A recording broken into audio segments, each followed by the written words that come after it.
Good morning, East Greenwich United Methodist Church. It is my strange privilege this morning to greet you from United Methodist Camp, Mechuwana. I was asked to share in the celebration service this afternoon of the camp's 75th anniversary, and could only do that by connecting with you by video this morning. I hope that you will forgive me for my absence, and we can rejoice in the start of our fall schedule next week with services at 8:15 and 10 o'clock. I can't wait. In 1948, what was then the Maine Annual Conference purchased a former girls' camp on Lower Narrows Pond in Winthrop, Maine, not far from the state capitol in Augusta, and the Maine churches together went into the camping and retreat ministry business. Camping ministry was a growing passion for the Methodist Church in those years, as congregations purchased and set aside holy ground as places for children, youth, and young adults to experience Christian community and the natural world. Elsewhere in New England, we also have Camp Wanakee in New Hampshire and Camp Aldersgate, practically next door to us in Rhode Island. Although if I've learned anything in the last 2 years, it's that everything is next door to us in Rhode Island. My script says to pause for laughter, so I hope you did. Our camps are holy ground, places where God is encountered, lives are changed, vocations are received, and the church becomes real. My own call to ministry happened nearly 50 years ago on a United Methodist mission camp from Mechuwana, back when the camp was a mere 25 years old. My mom was a camper the first year Mechuwana opened, and when our opportunity came to go, she saw to it that we would have a chance to walk the paths that she had walked years before. I had the opportunity to see my children get to know Mechuwana, first as counselors' kids, and then as campers, youth leaders, and eventually counselors themselves. Today, my oldest son is the program director at a school for troubled teens, drawing every day upon the things he lived and learned at Mechuwana. I wish I could convey to you the powerful gift that our camping ministries are. For most of my camp years as an adult, I was the co-dean of Young Adventurers, the second and third graders week. But for 6 years before that, I counseled with the special needs camp for teenagers. I went back and found a journal that I used to keep during those summers, and I'd like to share 2 entries with you from many years ago. Monday evening. One of the pieces that makes this camp work is the power of routine, and I slip into it like a favorite sweatshirt. Breakfast, devotions, arts and crafts, boating, lunch, nap time, the ropes course, supper, campfire stories, prayer, and bed. This inflexible cycle is usually followed by the counselors eating massive quantities of chocolate, chips, and smuggled-in pizza. But I digress. This year, the campfire tradition is broken on the rocks of a heat wave. No one has the inclination to build the blazing monstrosity that usually appears after supper. Instead, we sit around the darkened fire ring, reading and telling stories. I am asked to read a story on the first night, while others swat mosquitoes spawned by the recent rains.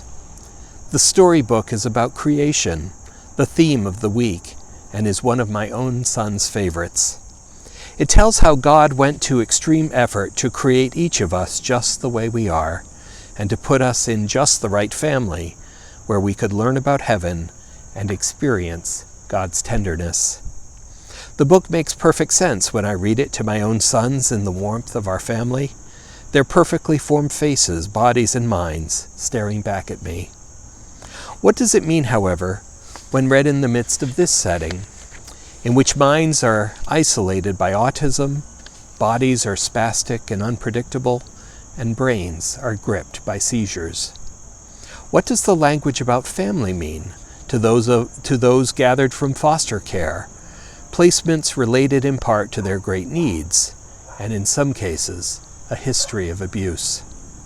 Are these persons too created in God's image? Can I recognize behind their obvious needs the common bond of humanity which I share with them? Or will I, like some of their neighbors, turn away, pretending they are too different? I'm embarrassed by these thoughts that float through my head, and yet they are persistent. My discomfort finds its answer a few minutes later, however, after teeth are brushed and semi-clean pajamas are on, as each of the campers in my cabin lists the events of the day for which he is grateful. One boy, Chris, holds up the t-shirt he tie-dyed with all the pride of an artist anywhere. Another talks about splashing in the water and how cold it felt. Another says he's thankful for nothing, but the wide grin on his face tells the story that he is loving the attention of the group being focused just on him. And in that attention is discovering something of his own importance, that he is valued. There is no question that these campers are my human brothers and sisters.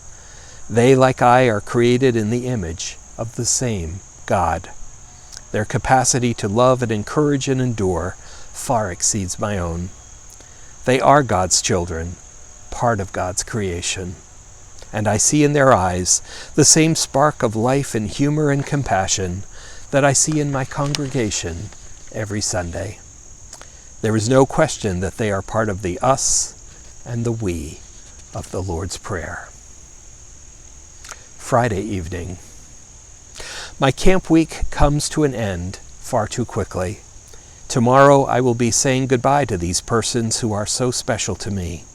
Some of them have attended all 6 of the years I have been a counselor. It has been amazing to watch their progress over that time. Jimmy is today a quiet, caring teenager. 2 years ago, he nearly took my head off after going into a rage when I called him for supper. 3 years ago, little Jared walked only with cumbersome plastic braces. Today, he walks unassisted and faster than most of us.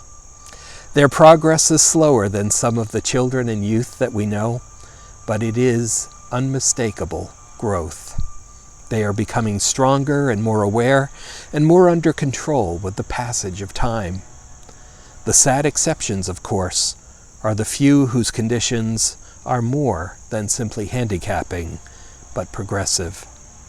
A small handful of our campers will not live to see their 20s.